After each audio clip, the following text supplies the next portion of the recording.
आर्थिक सर्वेक्षण से कल पेश होने वाले आम बजट की झलक मिलती है। पी चिदम्बरम कंजूसी और मितव्ययिता वाला बजट पेश करेंगे, मगर चुनावी मजबूरी के चलते खर्चीली लोक लुभावन योजनाएं भी लानी होगी।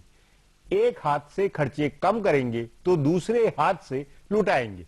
इस पर चर्चा के लिए आज मेरे साथ वरिष्ठ पत्रकार अमित गोयल है। अमित जी, आज के आर्थिक सर्वेक्षण से क्या भारत की तस्वीर निकलती है, खास तौर पर इस बातों में कि तमाम लोग इस चिंता में थे कि भारत कहीं कबाड़ा अर्थव्यवस्था या जंग की इकोनॉमी की तरफ नहीं बढ़ रहा हो और अंतर्राष्ट्रीय रेटिंग एजेंसी कहीं उसे उस खराब कैटेगरी में न डाले।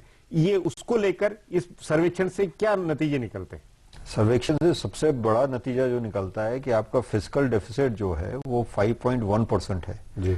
अब जब आपका फिस्कल डेफिसिट कंटेंट है तो ये एक चीज सारे international investors including rating agencies ये चाहते थे कि हमारा फिस्कल कंसोलिडेशन हो, कि आप फिस्कल डेफिसिट को, घाटे को आप ज्यादा बढ़ने नहीं दें। तो इन्होंने घाटा तो रोक लिया है, ये एक बहुत बड़ी सफलता है। लेकिन ये सफलता एक बड़ी एक तरीके से इस तरह से आई है कि 1,30,000 करोड़ का जो इन्होंने खर्चा करना कम किया है।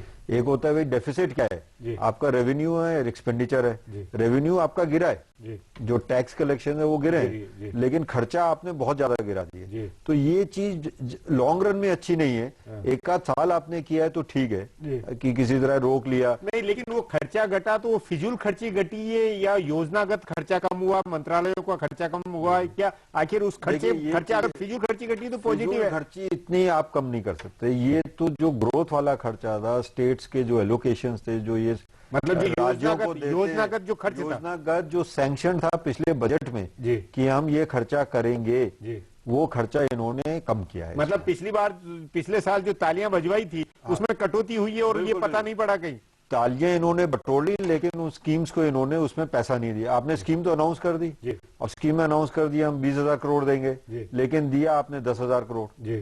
तो वो खर्चा जो आपको करना चाहिए था उन स्कीम्स में नहीं किया गया। इसके अलावा क्या खतरे की बातें क्या निकल के आती है? खतरे की बातें ये निकल कर आती थी कि सर्वे में तो ज्यादा कुछ ऐसा खतरा आपको नहीं, वो तो एक आपको पिक्चर दिखाता है। मतलब सेहत वो की पिक्चर ऑलरेडी सेहत सबको मालूम है कि आपने अभी डीजल के प्राइस बढ़ाए हैं, अभी कल आपने फ्रेट रेट्स बढ़ा दिए हैं। तो इन्फ्लेशन जो आम आदमी के लिए है कि भी महंगाई बढ़ रही है, वो महंगाई सर्वे भी बोल रहा है कि बढ़ेगी। नहीं, लेकिन वो महंगाई 6.1% या 6.7%, ये 7 से नीचे है। ये अपने आप में एक बड़ी उपलब्धि मार्च तक बताई जा रही है। इसको उपलब्धि इसलिए नहीं मानता हूँ क्योंकि वो ओवरऑल इंडेक्स आप बता रहे हैं इन्फ्लेशन का, लेकिन जो खाने पीने की चीजें हैं वो तो ऑलरेडी बहुत तेज है। दाल के आप ले लें, किसी प्रोडक्ट के ले लें जो आप खाते हैं, खाद्य पदार्थों की ज्यादा कंपोनेंट महंगाई बढ़ी है और वो अभी कम नहीं हुई है। जी। इसके अलावा अगर ये देखा जाए कि इस बजट, इस जो आज सर्वेक्षण है उससे कल के बजट को लेकर किस तरह का अनुमान लगता है? मतलब वो मितव्ययी होगा, किफायती होगा, या लोक लुभावन योजनाएं नई नई उस खर्च करने की स्थिति में होंगे वित्त मंत्री? बड़ा मुश्किल है ये कहना, क्योंकि इलेक्शन ईयर भी आ रहा है। तो एक संभावना ये है कि इलेक्शन ईयर में बहुत चीजें करी जाएंगी,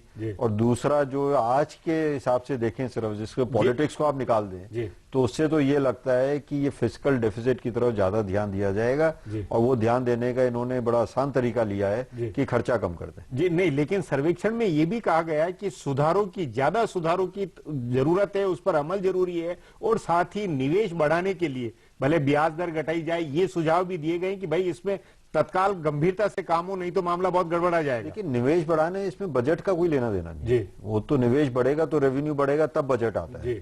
तो निवेश तो पॉलिसी मैटर है जो ये कभी भी ले सकते हैं, किस में आपने सिविल एविएशन में उस नाते बजट में कुछ सुधार, इस तरह के ठोस सुधार के फैसले हो सकते हैं। बिल्कुल हो सकते हैं और इनको करने भी चाहिए। हालांकि उसका बजट से डायरेक्ट लिंकेज नहीं होता। आप बजट का एक उस दिन आप अनाउंस कर दें वो अलग बात है, लेकिन ये अनाउंसमेंट बजट से कोई लेना देना नहीं होता। मैं आपको साफ बता दूं, ये अनाउंसमेंट तो ये तो अलग नीतियां हैं, अलग नीतियां हैं जो cabinet committee on economic affairs बैठती है, इन्वेस्टमेंट्स बैठती हैं, जो करती रहती है। बजट एज सच में इनको ये, मुझे जो लगता है वो ये लगता है कि ये जो गिफ्ट या रिच टैक्स जो बोल रहे थे कि अमीरों पर हम ज्यादा टैक्स करेंगे, ये इकोनॉमिक सर्वे ने मना किया है। जी, मतलब ये मना किया क्योंकि उससे निवेश पे उल्टा असर पड़ेगा, उल्टा असर पड़ सकता है। और वो कहते हैं कि टैक्स रेट मत बढ़ाइए, आप आधार बढ़ाइए, उसका दायरा बढ़ाइए। तो ये इकोनॉमिक सर्वे ने बिल्कुल मना किया है। हाँ। इकोनॉमिक सर्वे ने फिजूल खर्ची मना करी है जी। और इकोनॉमिक सर्वे में इन्होंने कहा है कि हम 6% ग्रो करेंगे जी, जो एक क्वेश्चन मार्क है जी। इस पर संदेह है, ये इन्होंने अगले साल का अनुमान बता दिया, लेकिन है मुश्किल है, कोई आसान नहीं है। ये अभी भी ये जो टारगेट्स देते रहे वो कंप्लीट नहीं कर पाए हैं, उसको अचीव नहीं कर पाए हैं। तो ये हो सकता है कल जो बजट में डेफिसिट कम दिखा दें, क्योंकि हमारी ग्रोथ बढ़ेगी, टैक्स बढ़ेंगे,